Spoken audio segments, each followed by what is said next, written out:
Hello, this is D-Boy Pompey returns with another audio video here. Thank you if you're listening to this, it's really great if you are.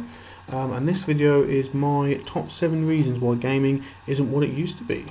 Alright, so I'm going to try and keep this video sort of a lot shorter than I was in my last audio recording. I know when I made my top 10 defining moments video, it's sort of into 2 parts. I'm going to try and keep it into 1 part if I can, and not only for reasons for the actual recording, but also because I couldn't really come up with 10 reasons why gaming isn't what it used to be in my opinion. So we're going to go ahead with the video and or the audio, and I'm going to see how this works out.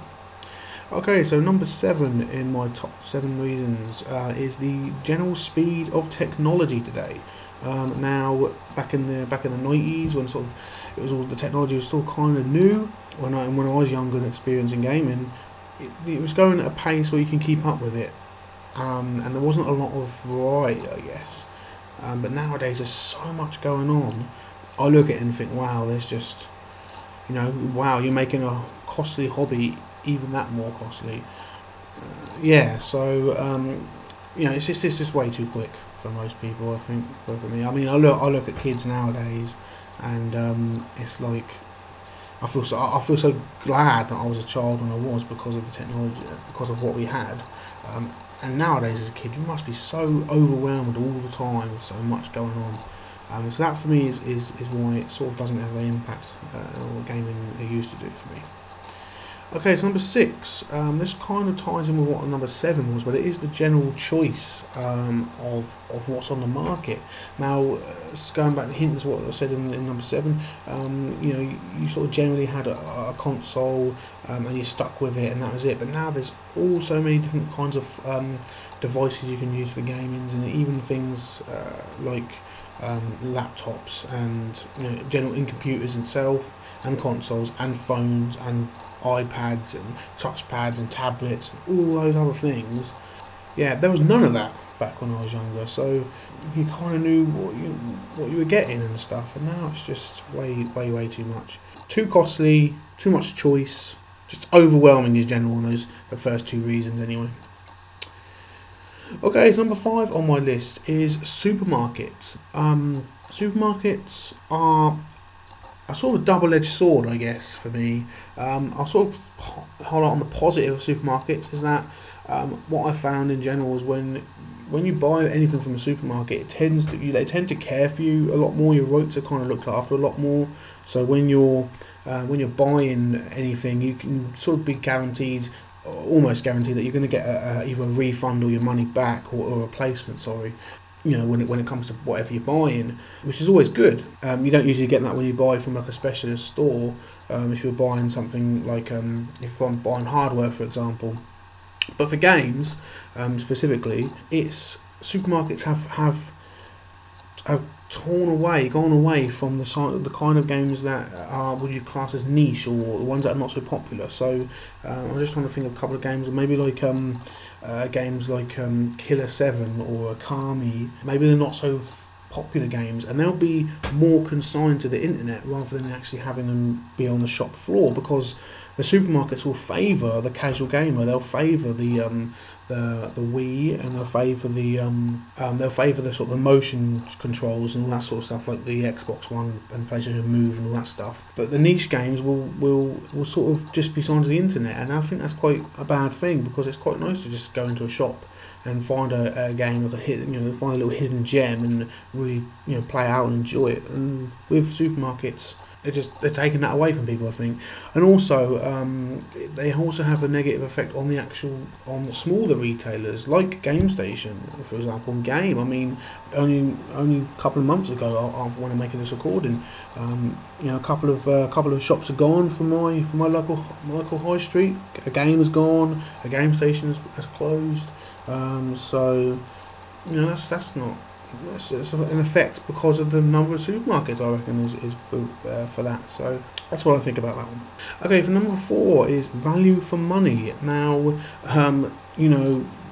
any gamer can tell you, if they're actually funding their own hobby, they'll tell you that it's a very costly hobby to fund. I mean, games and games consoles are not exactly the cheapest things around. That's why I bigged up. That's why I bigged up trading in so much in my defining moments video, because it helps so much when you got consoles that were released, on retail price for like 500 quid or whatever it was for the PS3. Is it 499 or something? I don't know for sure, but it's looking at pricing games 40-50 quid for a brand new game. It's really really expensive. And not only not now, you got downloadable content now. So when you're buying a game, you're not necessarily getting the whole thing, and they'll put in the DLC in there so they can get a few more quid out of you. Get a fiver out of you or whatever, and that ups the general price of the whole thing. And also, I don't know if it applies for most games, but it will probably apply apply for sports games, things like FIFA and PES series. But you're paying a brand new game for really all you're getting is a change of year. I mean, the gameplay is not going to change much differently, I don't think, in the space of a year.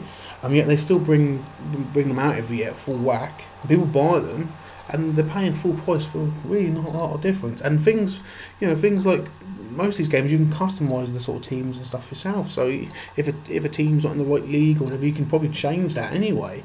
I know you could do in the early FIFA and PES games, but it's just not value for money at all, really.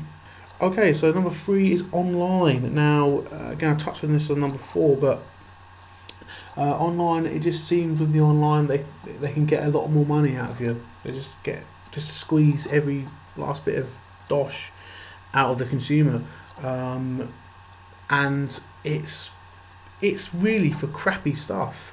I mean, they did games back in the 90s and the early 2000s where you had everything on the disc. Why are like later games, like I don't know, World of Warcraft? I know that's you have to pay for a subscription for that. But certain games, like I think Fable 2 or 3, that required you to have to pay for DLC to buy like things like just armor and stuff and sort of things that you would find in most games anyway for free. It's like completely pointless for me, in my opinion. It's just and it's a waste of money. It's a rip off, actually. So that's what I've got to say about that. Okay, so number 2 is a lack of originality. Now, endless sequels, no new stories, and franchises that never seem to end all sort of tie under this for me. I can sort of understand in sports games if they didn't charge as much as they do for it, because sports games are sort of universal. But how many God of Wars are there going to be?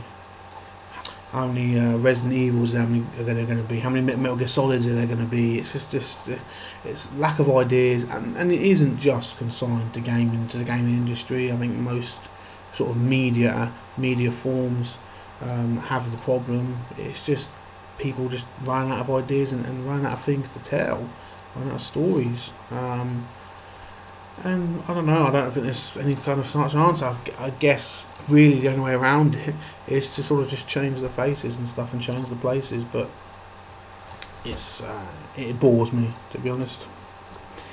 Okay, so that leaves me up to our number 1 spot. Now this is for me comes down to one big thing, and this is age. Now, back when I was a kid, you can always enjoy the games and gaming. There wasn't anything better, and all your attention was focused on it. Going to schools, you think about games. Going to the dentist or the doctors, you're thinking about games. You tucked in bed, and you're still thinking about games. And now I think I've run my course as far as gaming is concerned. As far as new games are concerned, especially because I've seen it all. I've seen almost every kind of story and genre and character and all the stuff before, and it's why am I paying? I don't want to pay out more money for the same thing, and it just doesn't interest me as much as it used to. After all the kind of things that I'm glad to say that the things that I'm doing now with the internet and all these videos I'm starting to create has gave me a real great resurgence in my interest of gaming, but it's never going to have the same effect as what it used to have. So that's why mainly I'm a retro gamer. I mean, I'll go to a charity shop and buy an old PS1 game if I can find it, if it interests me, and play it. But really, I won't be spending out. I won't be buying the next PlayStation console. I won't be buying the next Xbox or the next whatever Nintendo brings out as the next console. I'll leave that for the new generation because my one's come to a close, I think. Alright, anyway, that kind of ends this video. I hope you've enjoyed listening to my opinion. If you've got any opinions yourself about any of the things that I've touched upon and how you feel about gaming, leave a comment whenever you want. It's up to you. If you are listening to the video, very, very, very thank you very much again. It's always nice to know that actually someone is actually paying attention to these videos that I'm making, but it's fun to do anyway, regardless. So this has been D-Ball Pompey Returns. Thank you very much for listening again, and I will see you next time. So bye bye.